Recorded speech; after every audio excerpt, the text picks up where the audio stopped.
रखो और खुद बेटे को आगे लाते जा रहे हैं, लाते गए।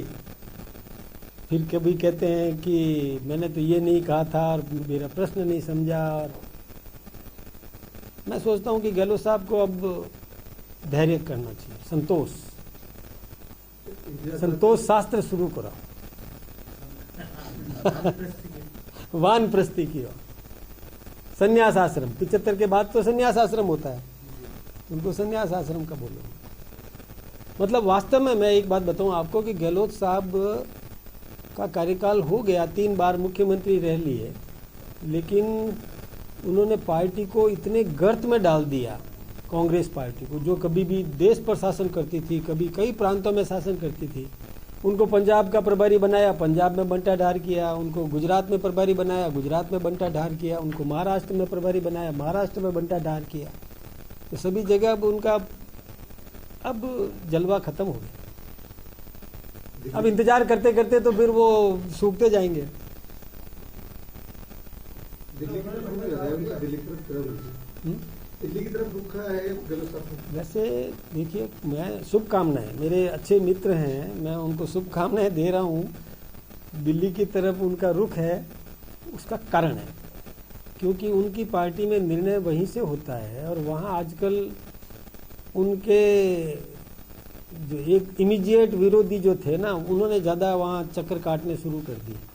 तो वो भी अब दिल्ली की तरफ रुख करके और वहीं प्रभाव जमाने की कोशिश कर रहे हैं कि कैसे भी करके और वापस वो राष्ट्रीय नेतृत्व की नज़रों में एक अच्छे राजनेता के रूप में उभर करके आ जाएं। इस प्रकार का प्रयास कर रहे हैं, अच्छी है, शुभकामनाएं मेरी उनके लिए भी। लेकिन अब इंतजार में दुबले होते जाएंगे। इसमें जैसे आपने कहा कि एक उम्र के बाद नेता उभर बैठ जाना चाहिए, तो वो उम्र कितनी होनी चाहिए? मैं उम्र नहीं, उम्र होता है दिमाग से, शरीर से और उम्र की गणना के हिसाब से नहीं।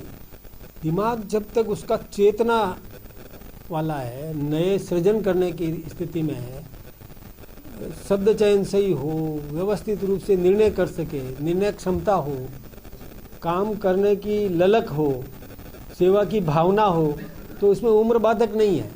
लेकिन मैंने उम्र इसलिए कहा कि जो मानसिक रूप से भी ये सोच लिया है कि अब यार कभी कुछ बोल दे, कभी कुछ बोल दे, कभी कोई समझ में आवे, कभी कोई समझ में नहीं आए, कभी उत्साह, अति उत्साह में किसी को कुछ भी कह दे, नकारा निकमा कह दे, कुछ भी कह दे, कभी फिर गले लगाने का काम भी कर दे। ये ऐसी जो है ना, मतलब क्या कहना चाहिए, सनकी स्वभाव टाइप का। और कभी इतने उतावले हो जाए कि इंतजार शास्त्र शुरू कर दे। तो ये सारा वो है कि विवेक शून्य हो गया व्यक्ति, तो फिर वो उम्र वही असर कर जाती है। हकीकत साथ पे जाना चाहिए। अब समय ऐसा है, नई पीढ़ी को अवसर देना। अवसर देने से ध्यान, अभी महिलाओं की बात चल रही है, महिलाओं को राजनीतिक आरक्षण देने का भी नाम तो लेके आ रहे हैं।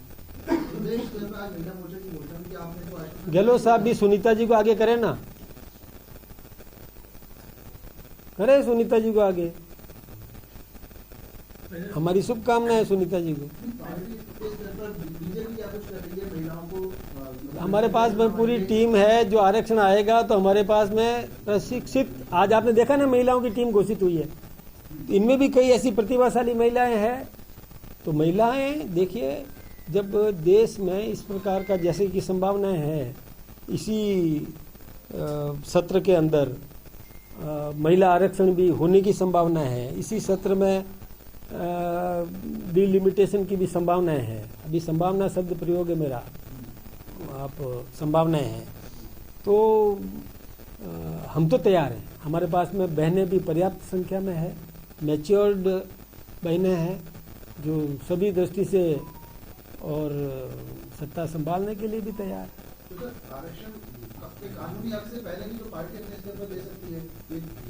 पार्टी ने प्रयास किया है, आज आप हिसाब लगा के देख लो, तो हमने प्रयास किया है कि कहाँ पर कितने बहनों को आगे लाना चाहिए, प्रयास किया है हमने, हुआ। अभी बात चल रही थी मंत्री बेटों को आगे बढ़ाने वाली, डॉक्टर साहब ने कहा कि मैं जब तक राजनीति हूँ, मेरे परिवार से कोई राजनीति नहीं आएगी। उन्होंने तो अपने परिवार के लोगों को क्या RAS और वो कुछ बना दिया ना, कैसे बना दिया पिछले बैकडोर से, या पता नहीं क्या क्या किया, वो तो उनको फिर वो लेकिन ये आरोप इसलिए निराधार हो जाता है कि वो वसुंधरा जी की सरकार में सारे बने थे। नहीं तो बने हैं कि नहीं नहीं नहीं नहीं, वसुंधरा जी के राज में नहीं। भर्ती मैं एक बात केवल बताऊं, सरकार की थी और सिलेक्शन वसुंधरा जी की सरकार। तो भर्ती के बाद ही तो फिर क्या होता है। देखिए सिलेक्शन कैसे करवाया, बैकडोर से कराया, क्या कराया हमने सुना है। तो जब उन्होंने अपने पुत्रों को उधर कर दिया है तो फिर अब राजनीति के लिए बचा ही नहीं, उनको नया पैदा करना पड़ेगा फिर इसके लिए। आप ये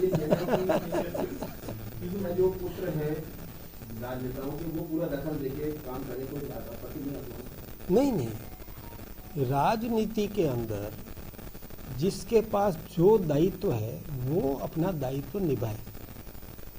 इवन पंचायतों में भी हमने, जहाँ महिला सरपंच बन गई तो महिला सरपंच ही काम करे, उसके पति नहीं करे। ऐसे ही जहाँ पर जो दायित्व जिसके पास में है वो ही वह दायित्व निभाए, उसमें दूसरे का हस्तक्षेप नहीं होना चाहिए।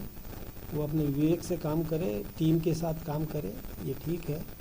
और दूसरे का हस्तक्षेप, अवांछित हस्तक्षेप माना जाता है, वो नहीं हो राजनीति के अंदर।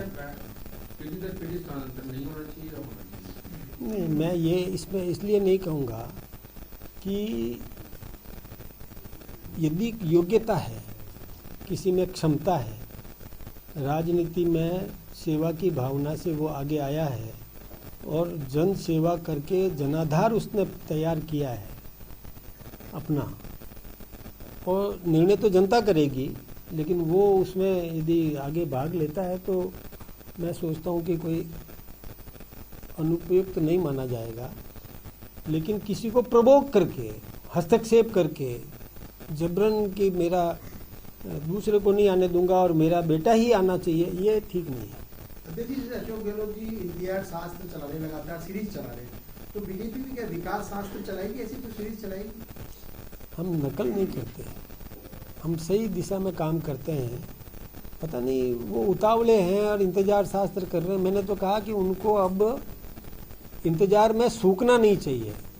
इंतजार में आदमी दुबला होता जाता है, क्या होगा क्या होगा, कब आएगा कब आएगा। इसलिए अब उनको तो संतोष करना चाहिए। लेकिन हम ऐसा नहीं करने वाले, हमको कोई शास्त्र करने की जरूरत नहीं। हमारे तो यहाँ देखिए कि कल कौन आगे हमारा अध्यक्ष बनेगा, हमको किसी को नहीं पता। मैंने कभी नहीं सोचा कि मैं प्रदेश का अध्यक्ष बनूंगा।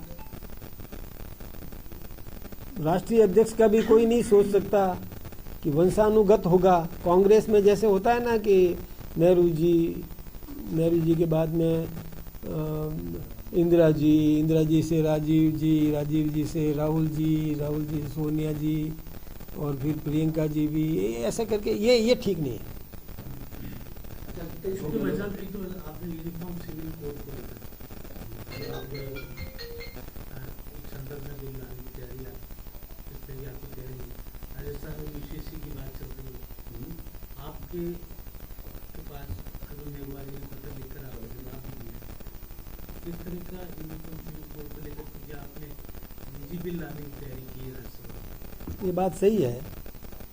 मैंने राज्यसभा में ये विषय भी रखा था कि आज देश की आवश्यकता है, पर केवल आज की नहीं है, हिंदुस्तान के संसद में भी ये विषय पहले भी आया था। सर्वोच्च न्यायालय ने भी विभिन्न प्रसंगों पर यह कहा कि यूनिफॉर्म सिविल कोड लाने की जरूरत है, समान नागरिक संहिता लाने की जरूरत है। जब शाहबानो प्रकरण हुआ था, तो शाहबानो प्रकरण में जब कोर्ट ने शाहबानो को मेहर दिलाने का निर्णय